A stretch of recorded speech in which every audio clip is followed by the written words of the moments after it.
Hey everyone, my name is Josh and welcome back to your fourth stimulus check and news update. We have a lot of news to get into in today's video, but first, if you would like to receive 2 free stocks from Webull valued up to $2,300, make sure to claim them by clicking my link, which you will find in the description box below.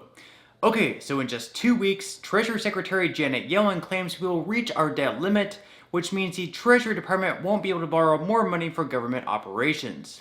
This means Congress has exactly 2 weeks to raise the debt ceiling.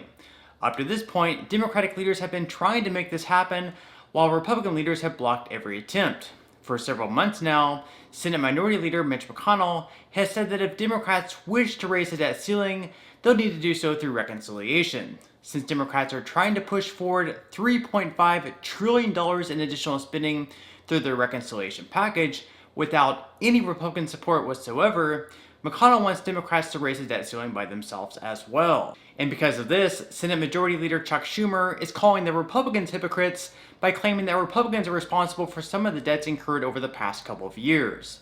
And so far, neither side is backing down, and both sides continue to play a game of chicken. Now, the good news for Democrats at least is that just last week, the Senate Parliamentarian's Office confirmed that Democrats could raise the debt ceiling via reconciliation.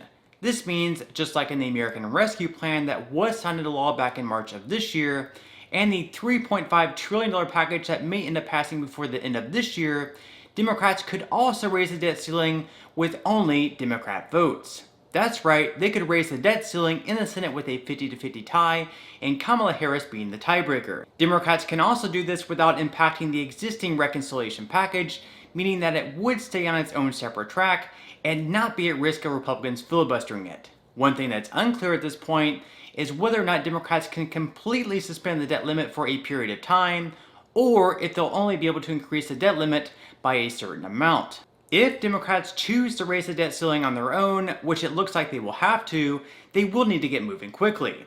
Current estimates show that raising the debt ceiling through reconciliation could take around 2 weeks to complete, which would be perfect timing considering that they will need to get it done by October 18th. Still though, many Democrats are pretty ticked off at Republicans refusing to help them raise the debt ceiling, pointing back at 2017 when they helped Republicans raise the debt limit under former President Donald Trump. Of course, Trump's tax cuts, which they say added to the national debt, allow for people to keep more of the money that they earned, whereas the current reconciliation package would simply add more government spending. So pretty much raising the debt ceiling is going to be the biggest and most daunting task in Washington over the next couple of weeks, taking priority over both the bipartisan infrastructure bill and the reconciliation package. Once Democrats are able to raise the debt ceiling, lawmakers will then turn their focus to the bipartisan infrastructure package. Originally, that bill was supposed to be voted on in the House last week on September 27th, which then got pushed back to later in the week, and then no vote was ever even had. This is because progressive Democrats pushed back against the bill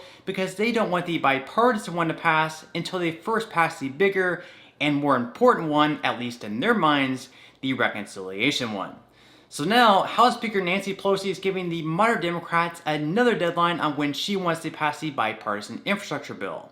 This time, she says, it will be voted on and passed by October 31st, which is also when the 30-day reauthorization of federal highway programs expires. Of course, since Pelosi has already broken her promises multiple times to moderate House Democrats on holding a vote on this bill, it's hard saying whether they actually believe her. Since the vote has now been pushed back to the end of this month, it will buy Pelosi a bit more time to strike a deal on reconciliation. If Democratic leaders are able to get Senators Joe Manchin and Kyrsten Sinema to compromise on reconciliation, which is also agreed to by the Progressive Caucus, they should be able to get both of these packages through. Until then, it seems like the bipartisan bill will never be voted on and will just continually get pushed back until it's either forgotten about, or if they do hold a vote, it'll end up not getting enough votes to pass. The majority leader in the Senate, Chuck Schumer, still has high hopes in getting both of these bills voted on and passed through this month. On Sunday, he said that he hopes to pass the bipartisan infrastructure bill and the reconciliation package by the end of October. During a press conference, Schumer stated, quote, "We're trying to pass some of the most significant legislation to help working families throughout New York and around the country that's been done since Franklin D. Roosevelt. It takes a little time. I believe we are on track to pass both the bipartisan infrastructure bill as well as the reconciliation Build Back Better bill, and our goal is to get both bills done in the next month.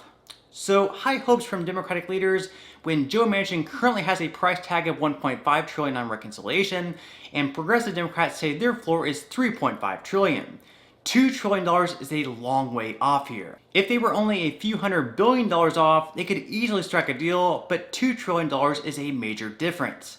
I just don't see any type of deal being reached on reconciliation unless Senators Joe Manchin and Kyrsten Sinema end up folding to the pressure. This is something I also don't see happening considering the states that they represent, with Manchin representing a red state in West Virginia and Sinema representing a purple state in Arizona. And as we all know, without reconciliation, we won't see the bipartisan infrastructure bill passed either.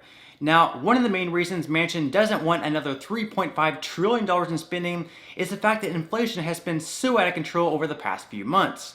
He believes that all this extra spending over the past year, combined with high unemployment, are the reasons to blame. Representative Jim Jordan puts the entire blame on Democratic policies for the inflation currently taking place. Take a listen. I recognize the gentleman from Ohio, Mr. Jordan, for 5 minutes. Thank you, Mr. Chairman. Mr. Gross, do higher prices hurt workers?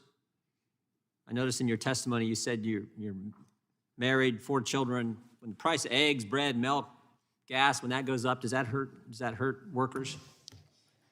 Thank you, Congressman. I'm not an economist, but I know the higher prices hurt everyone. Yeah. You know, everyone. Union workers, non-union workers? Workers, consumers, you know, everyone. You got less purchasing power, so even if your wages go up, but in real terms, you got less purchasing power, that's gonna hurt. I mean, my dad was a union worker. I appreciate what you do. My dad worked 30 years for General Motors, International Union of Electrical Workers. My mom cleaned houses. When the price of goods and services goes up, it's tough on families. Isn't that true?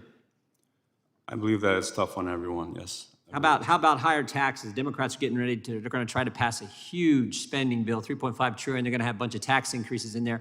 When your taxes go up, not to mention we got inflation at a 40-year high, so the price of everything you purchase as a family is going up. Now they're going to raise your taxes. Is that going to hurt families? Is that going to hurt workers? Well, to that, I would like to defer to one of the economists. But I'm just asking in simple terms, if you have to give more of your hard-earned money to the government in the form of taxes, is that going to be tough on families, especially when you couple with it the fact that we're now at a 40-year high inflation rate? I understand what you're saying, Congressman, but I don't feel comfortable with that because I'm not an expert. How about COVID lockdowns? Did that hurt workers when the economy was locked down, typically done by Democrat governors, Democrat mayors? Did that hurt families? Well, again, Congressman, I appreciate your question, but I'm not qualified to answer that. So Jordan tries making a point here that the 40-year high inflation rate currently taking place, combined with higher taxes, is neither good for the economy nor the common American. So definitely have to hope that we eventually get this inflation under control, especially considering that people on fixed incomes such as Social Security are taking the biggest hit of all. Even though Social Security recipients should see a large increase from the cost of living adjustment next year, that's not for another few months, so in the meantime, unfortunately, there's not much seniors can do. But on that note, I'm going to go ahead and wrap up this video. Again, if you would like to receive a couple free stocks from Webull, make sure to quickly claim it by clicking my link, which you will find in the description box below.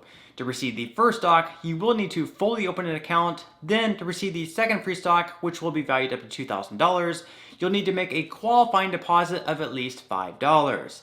And even if you aren't all that interested in investing or continue to invest at this point in time, you can always sell the free stocks that you receive and transfer that money, however much they're worth, right back to your bank account. So free stocks or free money is completely up to you. So once again, I hope everyone has a great and safe rest of their day, and I'll see you in the next video.